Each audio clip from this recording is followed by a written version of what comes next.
Buenas tardes. Voy a presentar el trabajo titulado La selección como uso del conocimiento matemático en el proceso del tejido mapuche Huitzal.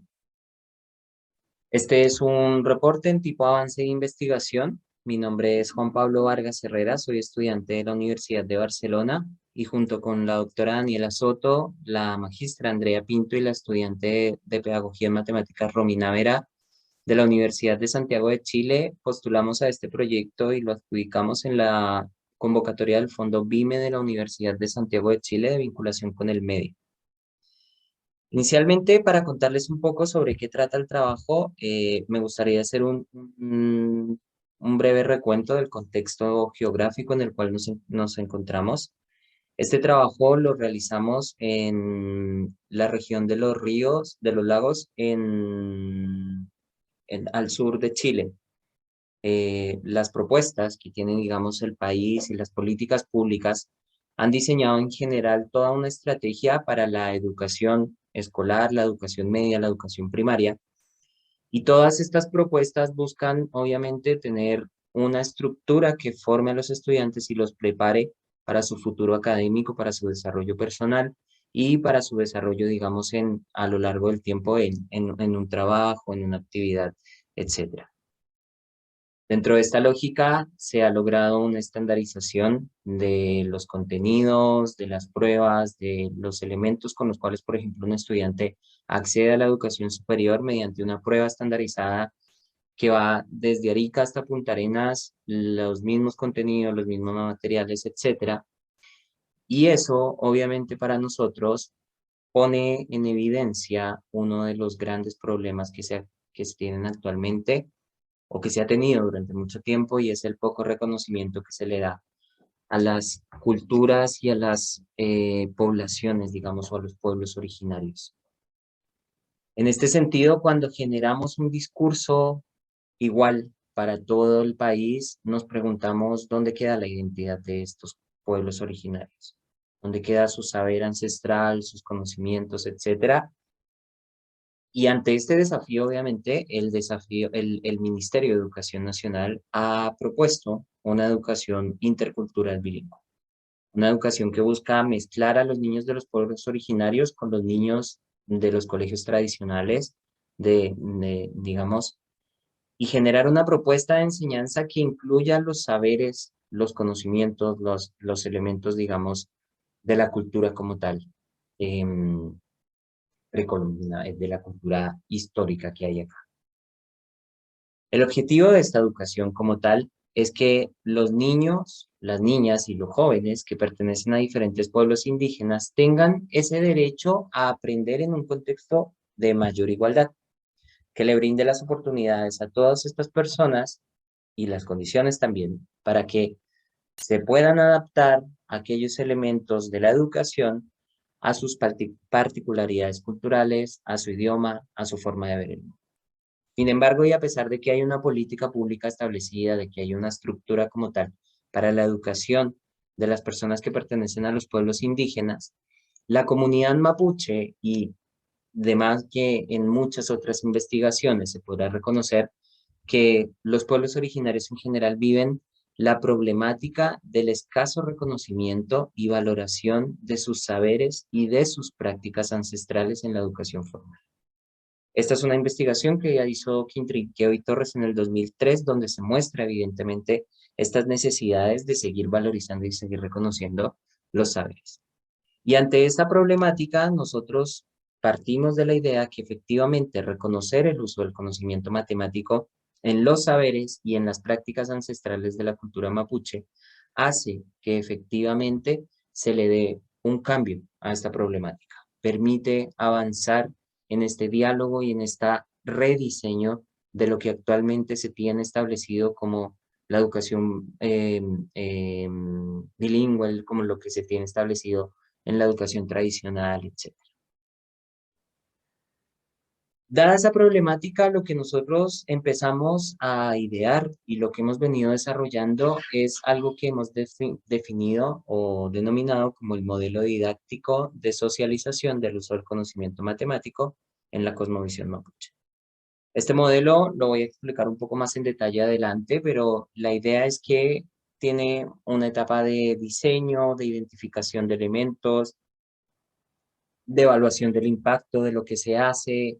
de analizar, de buscar la forma en que nosotros podamos detectar usos de conocimiento matemático en la cosmovisión mapuche y poderlos socializar a las comunidades. Como es un proyecto de vinculación con el medio, la idea era que fuera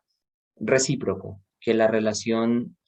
tanto para la universidad como tanto para la comunidad fuera de ganancia para ambas partes. Y en este sentido, lo que nosotros hicimos fue detectar estos usos del conocimiento matemático a través de una categoría particular que se denomina la categoría de la selección. Entonces, cuando uno piensa en este proyecto, en el modelo como tal y en lo que nosotros quisimos hacer fue acercarnos a la comunidad, junto con la comunidad buscar aquellos elementos donde se vieran o se evidenciaran usos del conocimiento matemático y generar propuestas para poder socializar a futuro estos elementos y estos usos que se le dan particularmente. Lo que hicimos inicialmente fue identificar las prácticas de la comunidad, ¿cierto? Y nos dimos cuenta que cuando seleccionábamos una práctica como tal, que era la práctica del tejido o el telar mapuche, habían varios procesos que las ñañitas en este caso tenían que hacer. Crían sus ovejas, las esquilan, cortan la lana. No cualquier lana les sirve. Acá es donde empezamos a detectar esta categoría del uso del conocimiento, porque había una lana que, por ejemplo, estaba contaminada de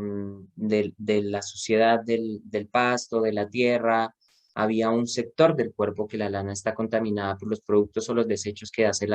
que produce la misma oveja. Hay una lana que no les sirve porque no tiene las características o las propiedades necesarias para hilar los elementos con los cuales genera el tejido. Entonces las ñañitas tienen muy claro esto, esta selección que hacen de una parte de la lana, una parte de la oveja que van a esquilar, otras partes que definitivamente no les sirven. Luego viene el proceso de lavado. Las personas de esta comunidad lavan el, el, el, la lana en el río y utilizan productos naturales, tienen todo un proceso de reconocimiento de la riqueza que hay, digamos, natural. Y esto obviamente nos habla adicionalmente de otro tipo de conflicto y de otro tipo de cosas, porque cuando el río se entiende de esta forma de una sabiduría ancestral, de una costumbre que tienen ellos para la limpieza de la lana, se empieza uno a preguntar por qué pasan cosas como el hecho de que una forestal quiera quitarles el río, como el hecho de que este tipo de cosas no se reconozcan. Entonces, estos procesos obviamente vienen a redignificar toda esta idea, a darle la posición y el valor que tiene estos saberes ancestrales y de ahí que nuestra idea haya sido identificar todos estos procesos. El siguiente proceso, que es el proceso del hilado, las nanitas toman la lana y la empiezan a hilar y con sus propios dedos saben el tamaño y seleccionan el grosor que va a tener la lana dependiendo del producto que van a construir. Ya tienen claro cuál es el producto que van a tejer y ya saben cuál es el tamaño y el grosor del hilo que tienen que formar. Entonces lo van armando. Luego pintan o tiñen las lanas, los hilos, con productos también de la tierra, con la murtilla, con el eucalipto, con el musgo, con elementos que son propios de la naturaleza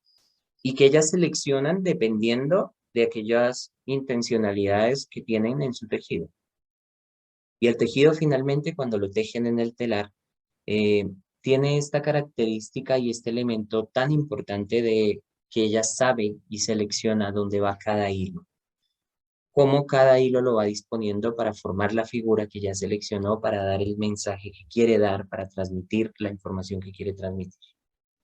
Entonces, claro, cuando detectamos esta práctica, cuando vimos todo lo que sucedía en este proceso del tejido, nos dimos cuenta que efectivamente podíamos rescatar desde la teoría socioepistemológica, los usos del conocimiento matemático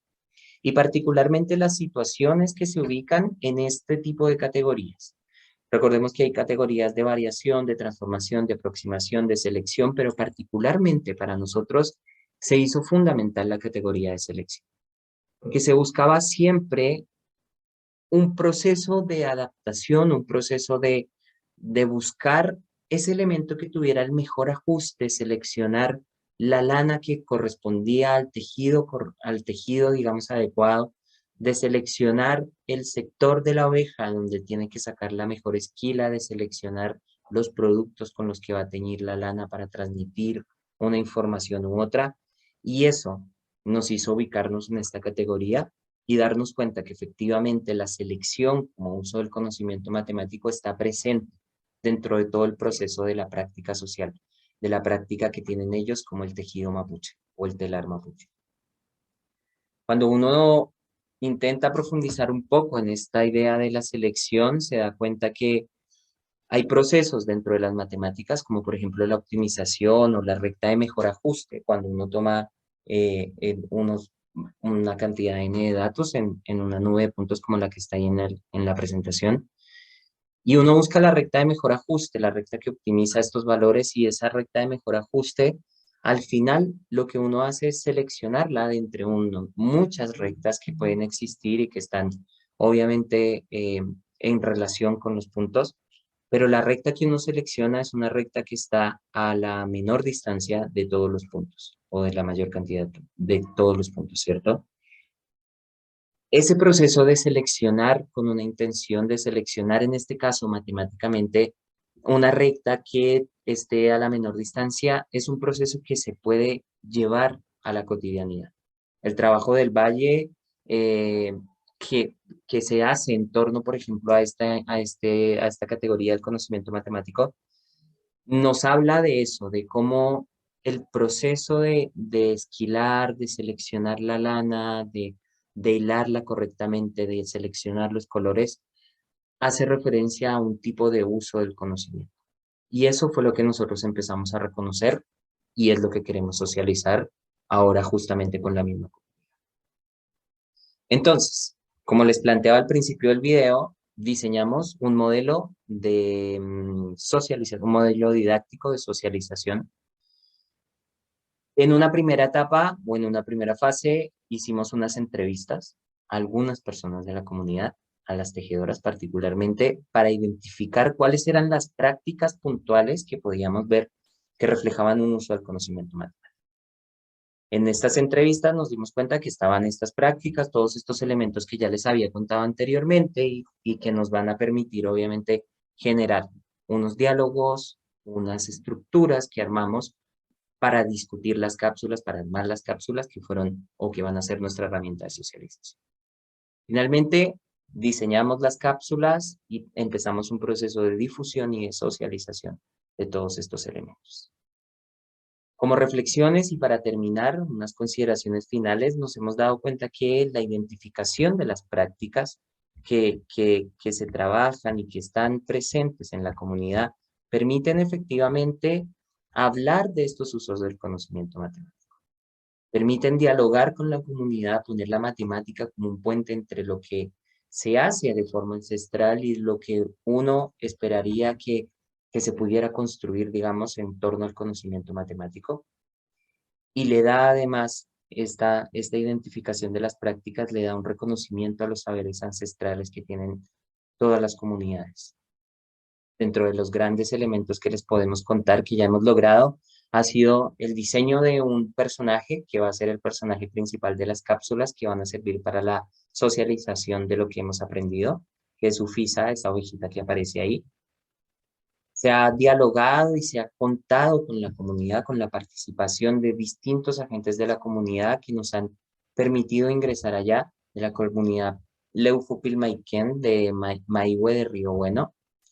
Y hemos generado ya una serie de cápsulas que les podemos compartir el link para que la vean. Unas cápsulas en donde Ufisa va recorriendo distintos lugares de su propia comunidad, investigando y hablando con las diferentes personas sobre